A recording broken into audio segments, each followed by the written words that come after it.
함께 나눌 말씀은 신약성경 마태복음 28장 1절부터 6절까지입니다.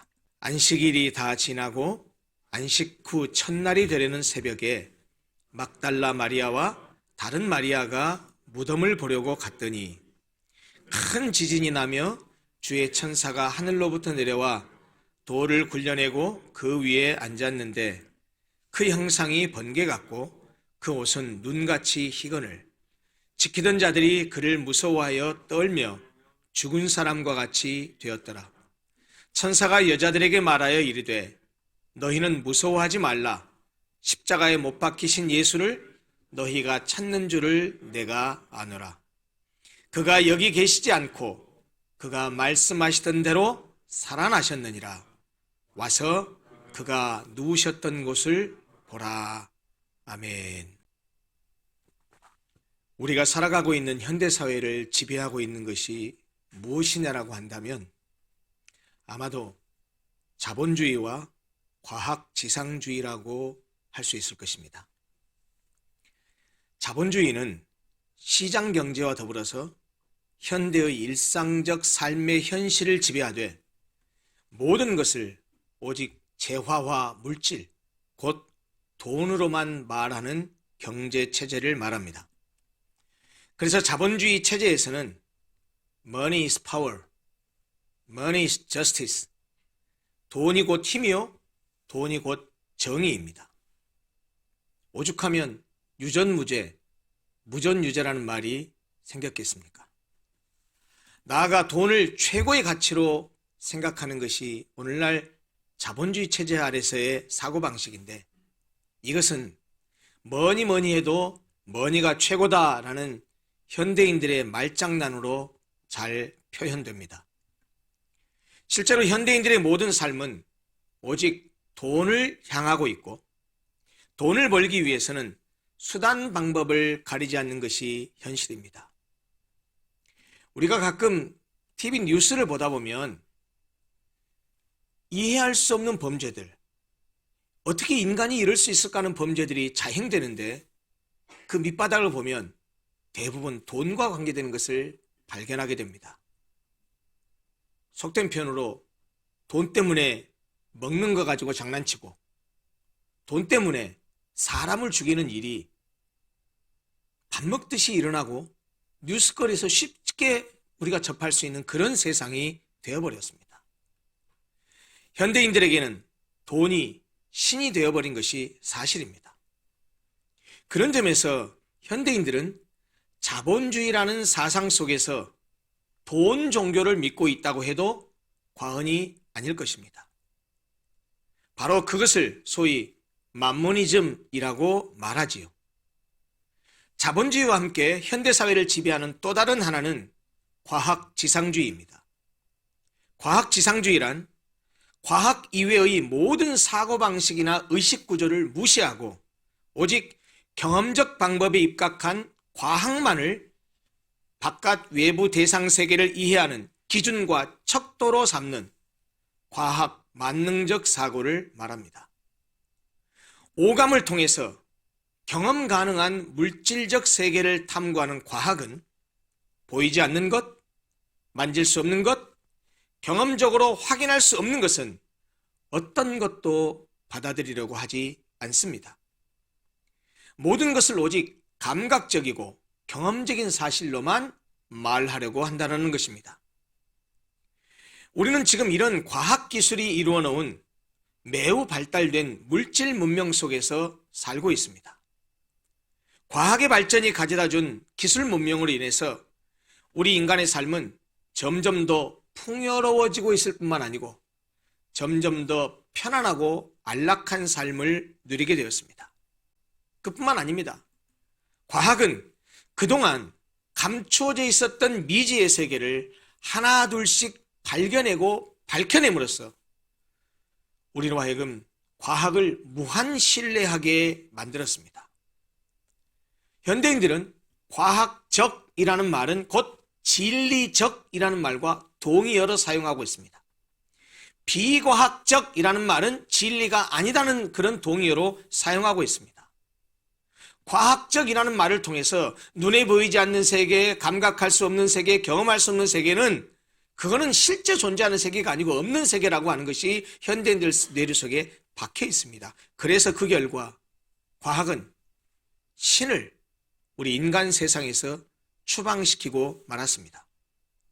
결국 현대사회는 과학이 이루어 놓은 기술 문명과 자본주의가 지배하는 현실 속에서 돈과 과학을 신으로 섬기는 세상이 되어버린 것 같습니다.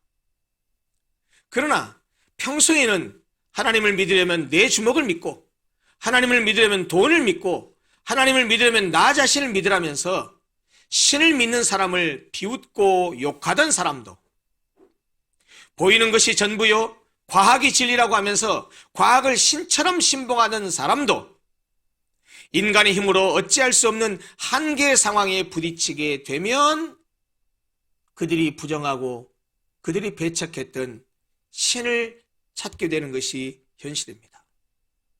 예컨대 눈에 넣어도 아프지 않는 내 자식 중에 누군가가, 혹은 나를 낳아주시고 길러주셔서 내가 목숨처럼 존경하고 사랑하는 내 부모님 중에 한 분이, 또는 참으로 아끼고 사랑하는 내 친구나 동료나 주변의 누군가가 예기치 못한 불치병이나 사고로 인해서 사경을 헤맬 때, 그리고 그 병이나 사고 당한 그 상황 자체가 인간의 의술로는 더 이상 소생 가능하지 않다라고 하는 그런 의사의 판정이 내려졌을 때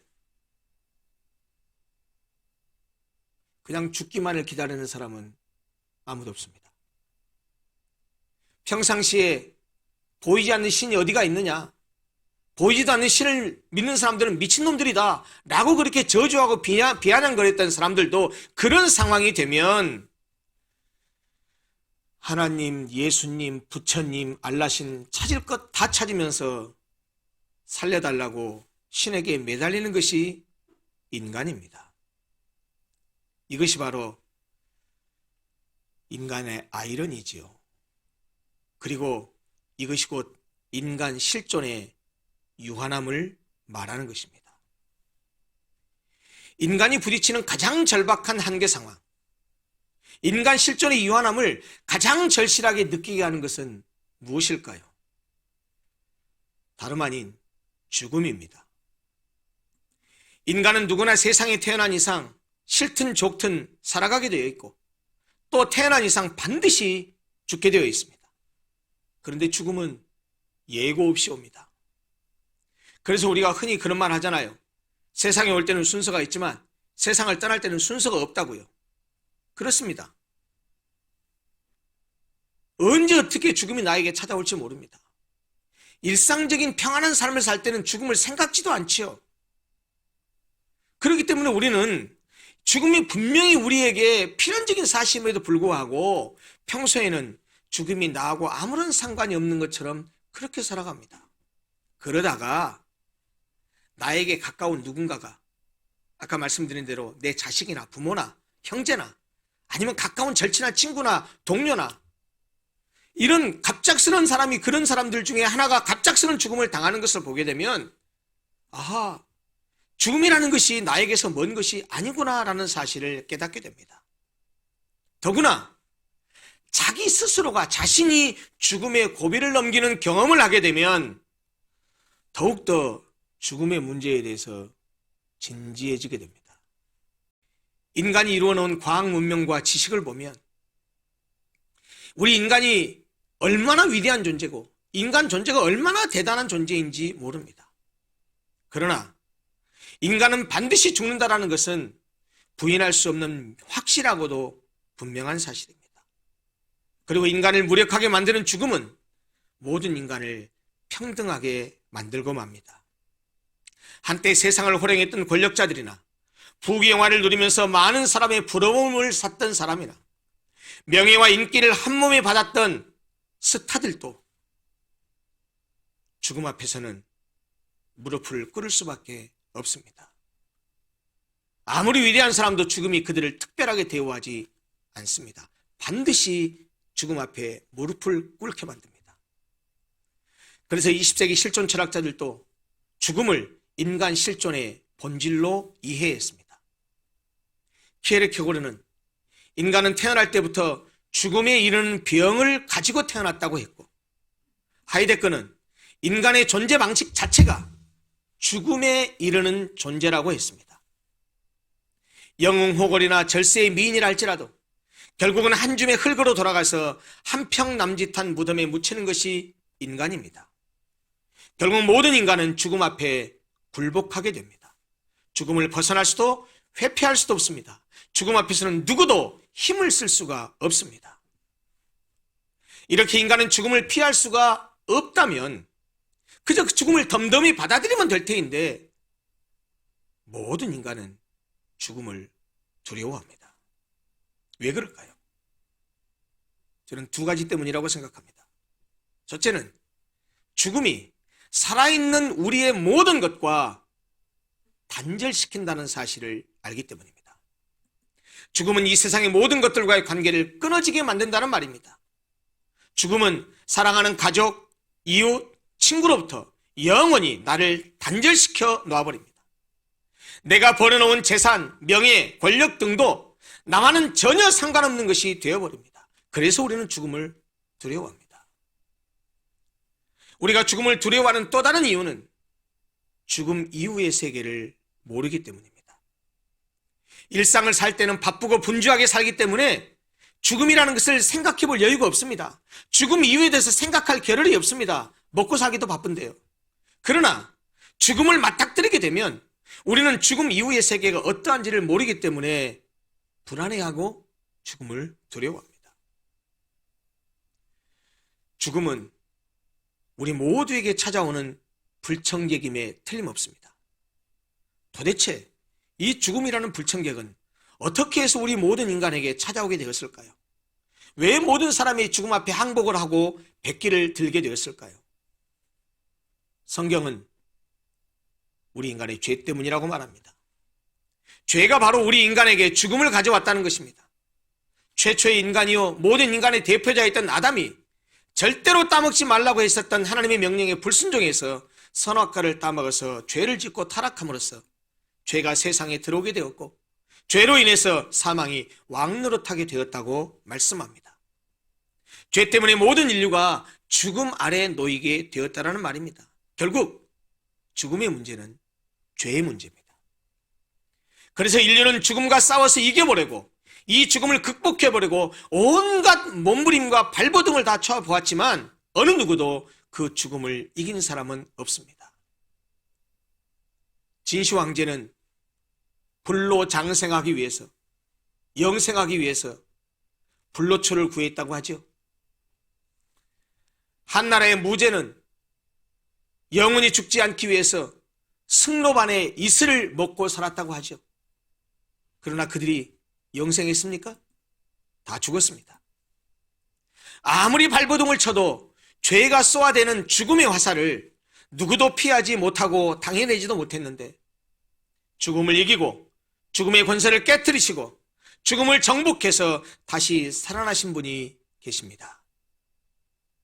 바로 예수 그리스도입니다. 인류 역사상 그 어느 누구도 죽음을 이긴 사람이 없는데, 십자가에 죽으시고 장사 지내시던 예수께서 죽음을 이기시고 다시 살아나셨습니다. 그리고 그 부활을 통해서 그가 하나님이심을 증명하셨습니다.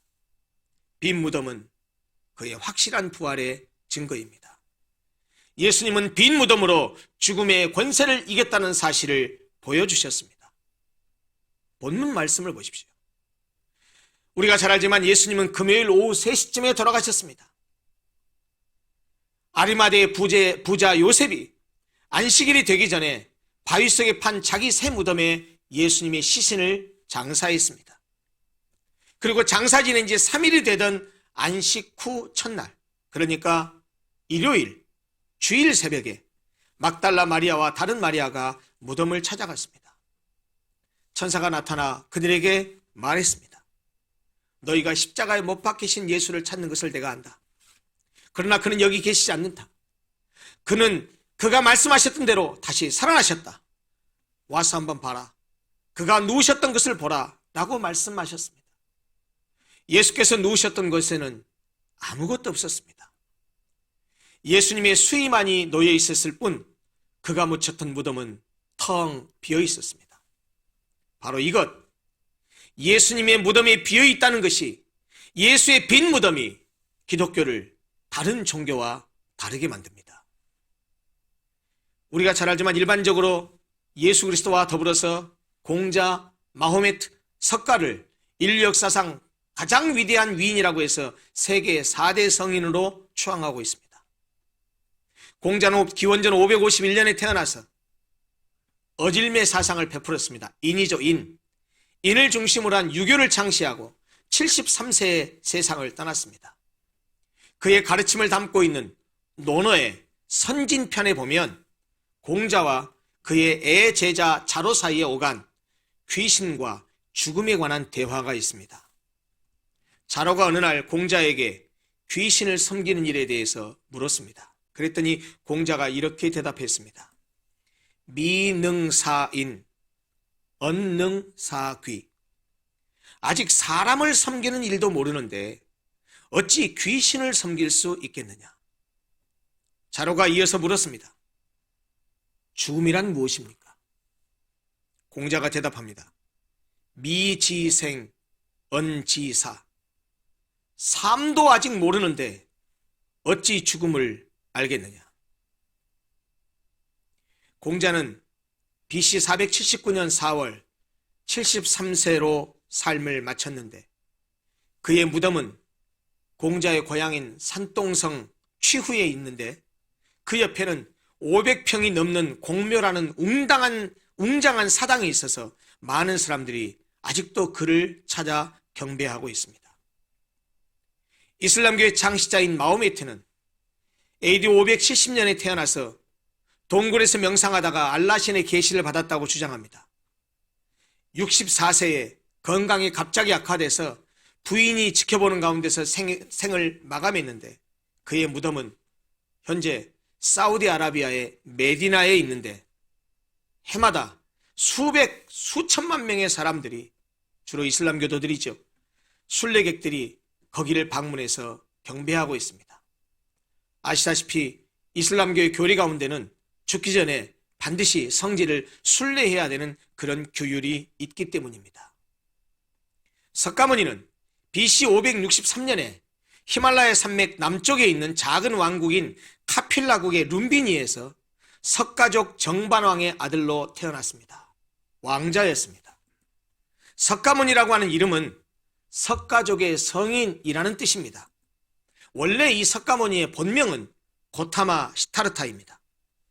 그는 29살에 출가해서 약 50여 년간을 수행하면서 제자들에게 많은 가르침을 남겼습니다. 80세에 죽었는데 그가 죽기 전에 이런 말을 남겼습니다. 누구를 추종하지 말고 스스로를 등불로 삼으라. 이렇게 말하고 세상을 떠났습니다. 석가의 유해가 화장된 터 위에 그 석가를 기념한 높이 46m의 벽돌탑이 우뚝 서 있습니다.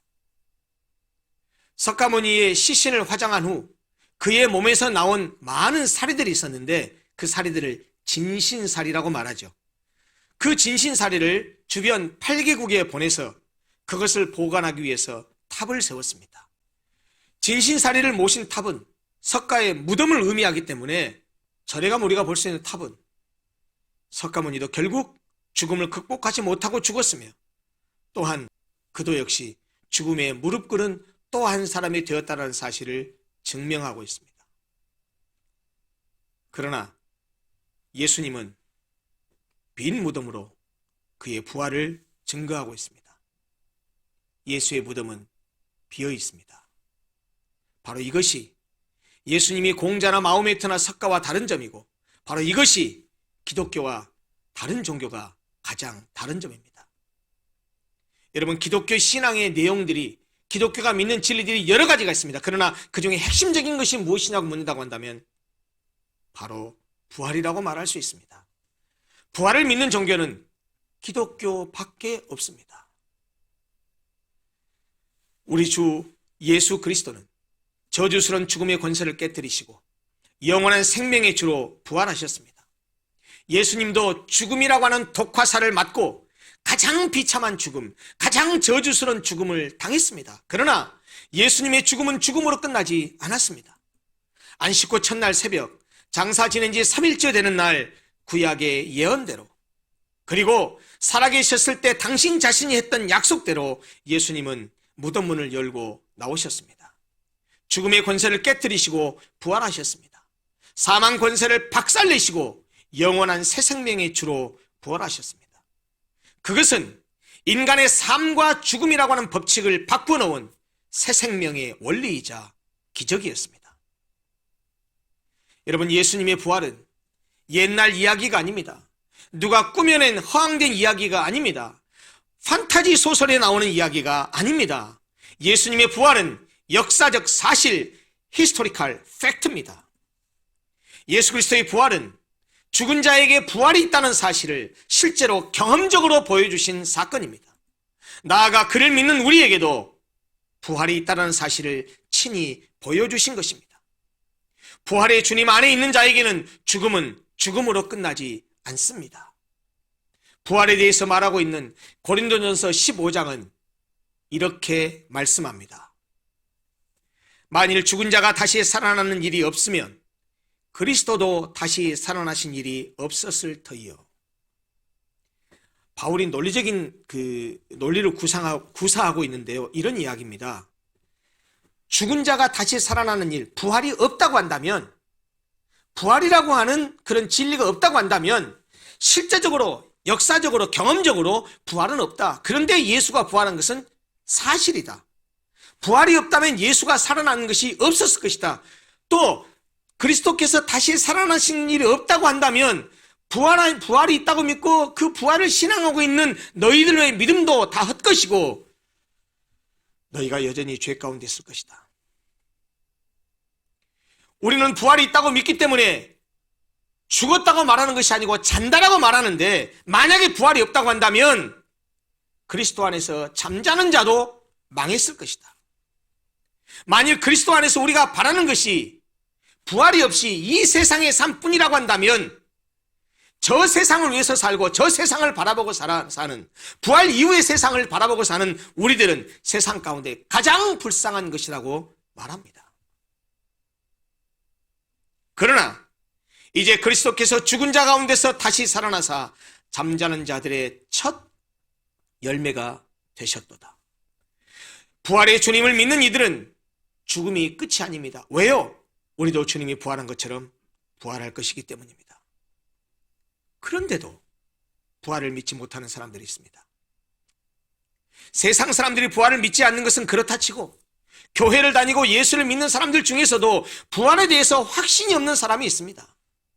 그러기에 이 부활의 신앙이 없으면, 부활의 확신이 없으면 부활의 신앙으로 살지 못합니다.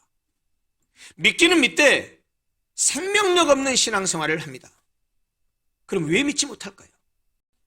앞서 말씀드린 대로 현대인을 지배하고 있는 과학지상주의에 사로잡혀 있다는 말이에요. 죽은 사람이 다시 살아난다는 것은 불합리하고 비합리적이고 비과학적이라고 생각하기 때문입니다. 물론 인간의 사고와 인간의 상식으로만 판단한다면, 과학적 상식으로만 판단한다면 부활은 믿을 수 없는 것이 맞습니다. 그러나 여러분, 우리가 믿는 하나님이 어떤 분입니까? 그분은 무에서 유를 창조하시는 전능하신 하나님이십니다. 온 우주 만물을 창조하신 창조주이십니다. 그분은 우리 유한한 인간의 사고와 능력을 초월하시는 분입니다. 여러분, 여름에 떼약빛이 내리쬐는 그런 한여름을 지나는 가운데 가끔씩 소나기가 때려 부을 때가 있지 않습니까? 이렇게 소나기 오고 나면 지렁이들이 올라옵니다. 어렸을 때 그거 보신 적 있죠? 그렇게 비가 오고 난 다음에 이게 땅을 보면 지렁이들이 말라 비틀어 죽은 지렁이 사체들을 본 경험이 있을 겁니다. 저도 그거 가지고 어렸을 때 장난치고 많이 놀았습니다. 왜냐하면 그 지렁이에는 반드시 수십, 수백 마리 개미들이 달라붙거든요. 그 개미들이 뭐 하려고 달라붙습니까? 달라붙어가지고 하는 일이 뭐죠? 이렇게 길다란 지렁이, 그 죽은 시체를 수십 수백 마리 개미들이 와서 물고 늘어져서 저기 개미집으로 끌고 가려고 한단 말이죠. 여러분 그거 보신 적 있죠? 꿈쩍도 안 합니다. 움직여도 겨우 지렁이들이 조금씩 움직입니다. 근데 그것을 보고 있었던 어떤 꼬맹이가 가만 보니까 이 개미들이 안쓰러운 거예요.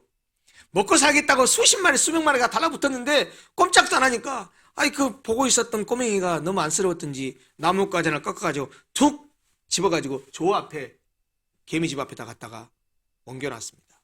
순식간에 일어난 일입니다. 여러분, 어린 꼬마한테 그 지렁이 사체를 들어서 개미집 앞에다 옮겨놓는 일은 아무 일도 아닙니다. 어려운 일도 아닙니다. 근데 여러분, 막상 그 지렁이를 옮기려고 했었던 개미 입장에서 생각해 보십시오.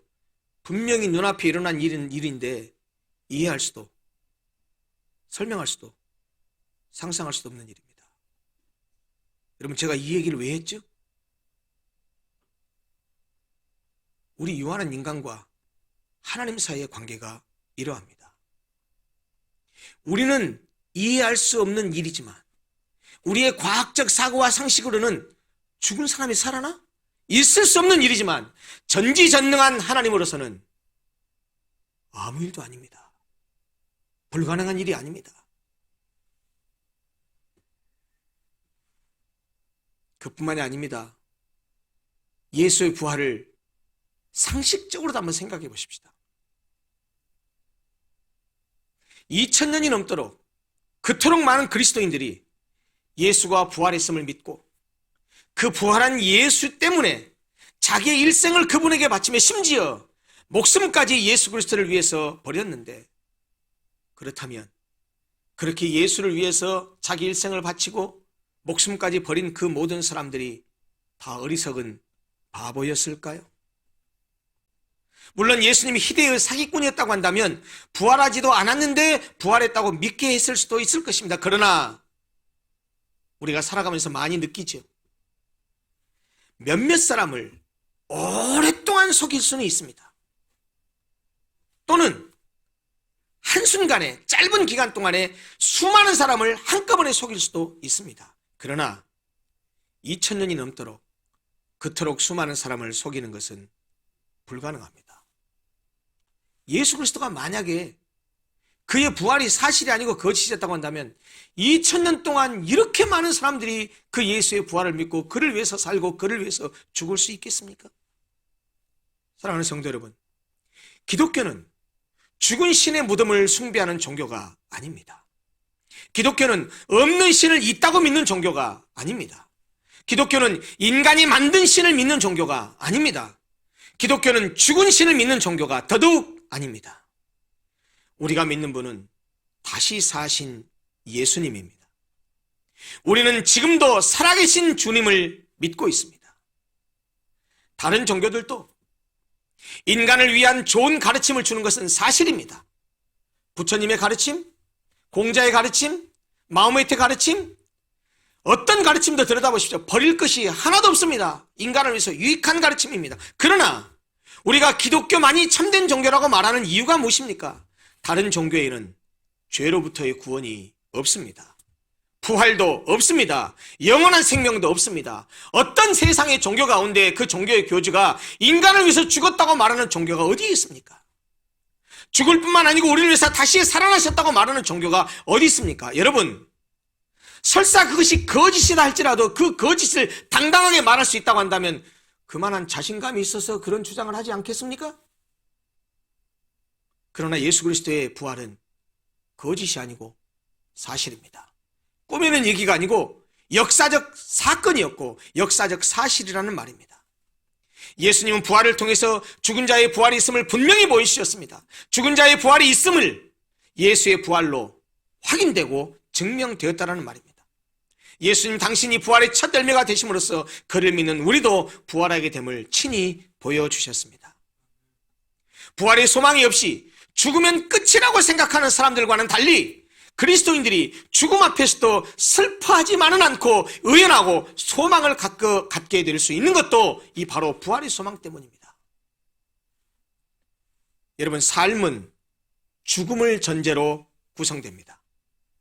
죽음을 어떻게 바라보느냐에 따라서 현실의 삶이 달라진다는 말입니다. 죽음이 인생의 마지막이라고 생각하는 사람은 죽기 전에 살아있을 때 가능한 모든 것을 움켜쥐려고 합니다. 죽기 전에 모든 것을 가지려 하고 죽기 전에 모든 것을 누리려고 합니다. 죽기 전에 모든 것을 성취하려고 합니다. 그러나 아무리 그렇게 모든 것을 움켜쥐어봤자 죽음이 닥치면, 죽음이 그 사람을 무릎 꿇게 만들면 모든 것이 끝장나고 맙니다. 그들에게 죽음은 지진과 같아서 삶의 모든 것을 완전히 뒤엎어버린다는 얘기입니다. 그러나 죽음 너머에 부활이 있다고 믿는 사람은 그들과는 삶의 자세도, 삶의 태도도, 살아가는 구체적인 삶의 내용도 판이하게 다를 수밖에 없습니다. 죽음이 끝이라고 생각하는 사람들이 현실만을 바라보고 살지만 부활의 소망을 가지고 살아가는 사람은 현실 너머의 세계를 바라볼 줄 압니다. 부활을 믿는 그리스도인은 죽음을 전제하고 오늘을 살며 또한 부활을 전제하고 오늘을 살아갑니다. 우리가 세상적인 가치관을 넘어서서 살 수 있는 것도 이 세상이 전부가 아니라 부활이 있음을 믿기 때문입니다. 예수님은 인류의 모든 죄를 지시고 십자가에 돌아가셨지만 3일 만에 사망 권세를 깨뜨리시고 부활하셨습니다. 우리를 위해 십자가에 죽으시고 장사되어 무덤에 묻히셨지만 사망 권세를 깨뜨리시고 부활하셔서 무덤을 나오셨기 때문에 그가 누우셨던 무덤은 빈 무덤이 되었습니다. 바로 그 빈 무덤은 예수님이 부활하셨다는 가장 확실한 증거입니다. 그래서 기독교는 다른 종교와 달리 창시다의 무덤을 자랑하지 않습니다. 아니, 자랑할 무덤이 없습니다. 우리가 자랑하는 것은 빈 무덤입니다. 그 무덤의 주인이 부활하셨기 때문이죠. 주님은 더 이상 무덤에 계시지 않습니다. 그의 무덤은 비어 있습니다.